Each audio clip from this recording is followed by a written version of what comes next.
أفلح المؤمنون الذين هم في صلاتهم خاشعون والذين هم عن اللغو معرضون والذين هم للزكاة فاعلون والذين هم لفروجهم حافظون إلا على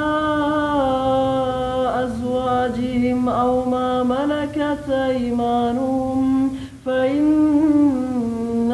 غير ملومين فمن ابتغى وراء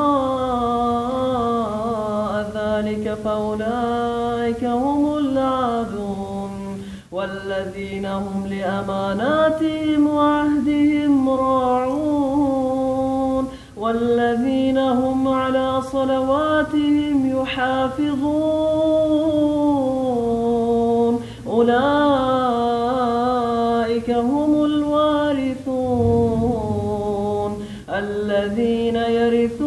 الذين يرثون الفردوس هم فيها خالدون صدق الله العظيم.